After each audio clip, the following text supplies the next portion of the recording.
بسم اللہ الرحمن الرحیم۔ الف لام میم۔ شان نزول یہ بیان کیا جاتا ہے کہ کچھ نصرانی حضور صلی اللہ علیہ وسلم کی خدمت میں حاضر ہوئے اور حضرت عیسیٰ علیہ السلام کے متعلق آپ سے مناظرہ کرنے لگے، تو اس پر یہ آیتیں الف لام میم اللہ لا الہ الا ہو سے اور کچھ آگے تک آیات آل عمران کی نازل فرمائیں۔ اور ایک روایت یہ بیان کی جاتی ہے کہ جب نجران کے نمائندے حضور صلی اللہ علیہ وسلم کی خدمت میں آئے اور حضرت عیسیٰ ابن مریم علیہ السلام کے متعلق سوال کرنے کے لیے آئے اور انہوں نے کچھ باتیں کی، کچھ مناظرے کی شکل اختیار ہو گئی، تو اللہ تعالیٰ نے سورہ آل عمران کی شروع سے 80 آیات اس طرح اس بارے میں نازل فرمائیں۔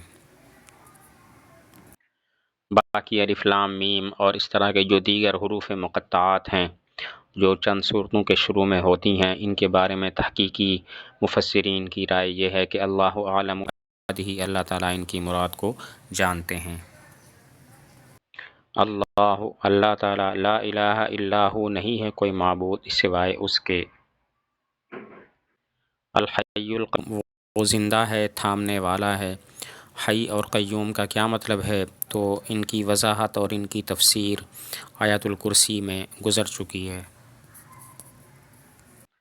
نزل اتارا علیک آپ پر الکتاب کتاب کو بالحق حق کے، اس کا مطلب یہ ہے کہ اللہ تعالیٰ نے تھوڑا تھوڑا کر کے آپ پر قرآن مجید نازل کیا جو حق کا حامل ہے، جس میں دین حق بیان ہوا ہے۔ اللہ تعالیٰ نے آپ پر تھوڑا تھوڑا کر کے قرآن مجید نازل کیا جو حق کا حامل ہے، سچائی کا اور دین حق کو لیے ہوئے ہے۔ مصدقاً تصدیق کرنے والا ہے، لما ان کتابوں کی بین یدیہ جو اس سے پہلے تھیں۔ قرآن مجید پہلے آسمانی کتابوں کی تصدیق کرنے والا ہے، لہذا جو یہود اور جو عیسائی پہلی کتابوں کو مانتے ہیں ان پر لازم ہے کہ وہ قرآن مجید کی بھی تصدیق کریں۔ مصدقاً لما بین یدیہ، قرآن مجید اپنے پہلے والی آسمانی کتابوں کی تصدیق کرنے والا ہے کہ وہ برحق نازل ہوئی تھی، لہذا یہود و نصارہ جو آسمانی کتابوں کے قائل ہیں ان پر لازم ہے کہ وہ قرآن مجید کی بھی تصدیق کریں۔ وانزل اور اتارا التوراۃ والانجیل، تورات اور انجیل کو، یعنی تورات اور انجیل کو اللہ تعالیٰ نے یک بارگی نازل کیا۔ انزال اور تنزیل میں فرق یہ ہوتا ہے کہ تنزیل کا مطلب ہوتا ہے تھوڑا تھوڑا کر کے آہستہ آہستہ کر کے اتارنا، اور انزال کا مطلب ہوتا ہے یک بارگی اتارنا۔ چونکہ قرآن مجید تھوڑا تھوڑا کر کے نازل ہوا، اسی وجہ سے اس کے بارے میں تو ارشاد ہے نزلہ، اور تورات اور انجیل یک بارگی نازل ہوئی تھیں، اسی وجہ سے ان کے بارے میں لفظ جو اختیار فرمایا وہ انزلہ ہے۔ من قبل اس سے پہلے، یعنی قرآن مجید کو نازل کرنے سے پہلے اللہ تعالیٰ نے تورات اور انجیل کو نازل کیا تاکہ قرآن کو ماننے کے لیے تیار ہو جائیں۔ من قبل اس کا مطلب ہے کہ قرآن اس سے پہلے اللہ تعالیٰ نے تورات و انجیل کو نازل کیا قرآن مجید سے پہلے، تاکہ قرآن مجید کو ماننے کے لیے لوگ تیار ہو جائیں۔ ہدی للناس لوگوں کے لیے ہدایت بنا کر، لوگوں سے کیا مراد ہے؟ تو بعض تو کہتے ہیں کہ اس سے مراد ہے حضرت موسیٰ علیہ السلام اور حضرت عیسیٰ علیہ السلام کی امتیں، لیکن صحیح یہ ہے کہ الناس سے مراد تمام لوگ ہیں، ساری جہان کے لوگ ہیں، کہ ان کے لیے اللہ تعالیٰ نے یہ ہدایت بنا کر بھیجی۔ وَأَنزَلَ الْفُرْقَانَ اور اللہ تعالیٰ نے نازل کیا حق و باطل میں فرق کرنے والے کو، اللہ تعالیٰ نے نازل کیا فرق کرنے والے کو، یعنی حق و باطل کے درمیان فرق کرنے والے چیز کو اللہ تعالیٰ نے نازل کیا۔ تو بعض تو فرماتے ہیں کہ یہاں پر مراد ساری آسمانی کتابیں ہیں، کہ اللہ تعالیٰ نے تورات کو، انجیل کو، قرآن مجید کو، سب کو نازل کیا، کیونکہ یہ سب کے سب فرقان ہیں، یعنی حق و باطل میں فرق کرنے والے ہیں۔ لیکن بعض فرماتے ہیں کہ یہاں پر الفرقان سے مراد خاص طور پر قرآن مجید ہے، اگرچہ قرآن مجید کا پہلے سے تذکرہ ہو چکا ہے، لیکن یہاں پر مدح کے لیے اور اظہار عظمت و شرافت کے لیے دوبارہ قرآن مجید کو ذکر فرمایا۔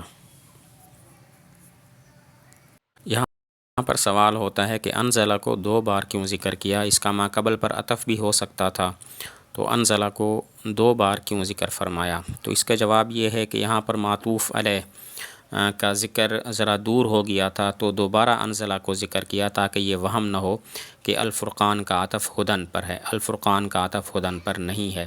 اور دوسری وجہ یہ ہے کہ انزل الفرقان میں اگر یہ کہیں کہ مراد قرآن مجید ہے تو یہاں پر یہ بتانا مقصود ہے کہ قرآن مجید کا جو نزول ہے وہ 2 مرتبہ ہوا۔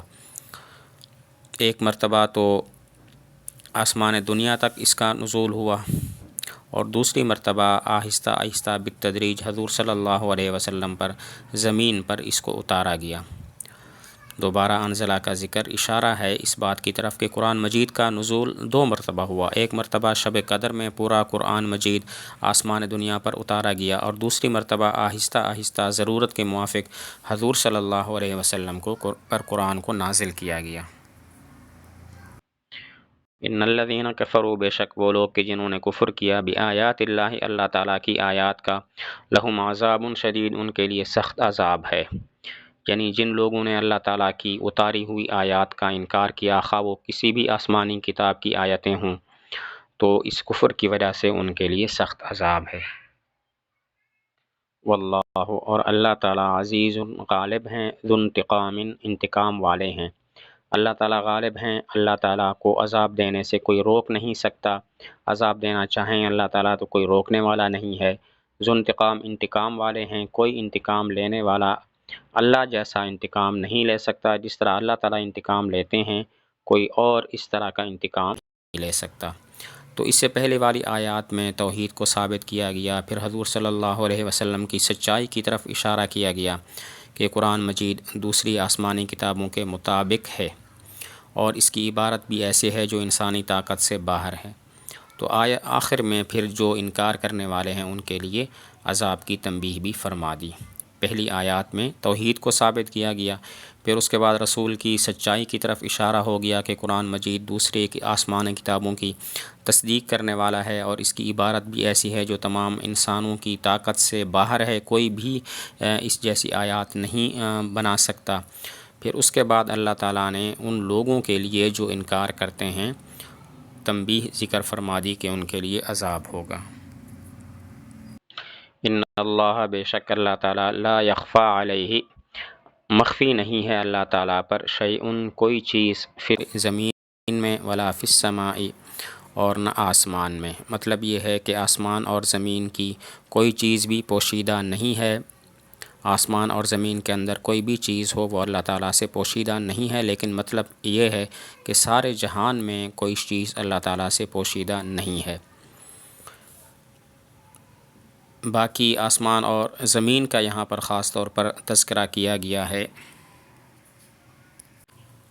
اس لیے کہ انسانی حس جو ہے اس کی رسائی صرف آسمان تک ہے، صرف زمین تک ہے۔ وہ آسمان اور زمین کو دیکھ سکتا ہے، حسی طور پر ظاہری جو حس ہے اس کی رسائی صرف آسمان اور زمین تک ہی ہے، اسی وجہ سے صرف آسمان اور زمین کا تذکرہ کیا گیا، لیکن مراد سارا جہان ہے۔ پھر سوال ہوتا ہے کہ یہاں پر زمین کا ذکر پہلے ہے اور آسمان کا ذکر بعد میں ہے، اس کی کیا وجہ ہے؟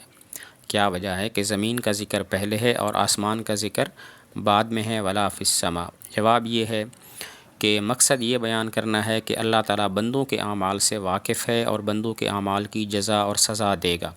بندوں کے اعمال کا مقام اور محل تو زمین ہے، اسی وجہ سے زمین کا ذکر پہلے فرمایا۔ جواب یہ ہے کہ مقصد یہ بیان کرنا ہے کہ اللہ تعالیٰ بندوں کے اعمال سے واقف ہے اور بندوں کے اعمال کی جزا اور سزا دے گا۔ بندوں کے اعمال کا محل اور مقام زمین ہے، اسی وجہ سے زمین کا ذکر پہلے ہے۔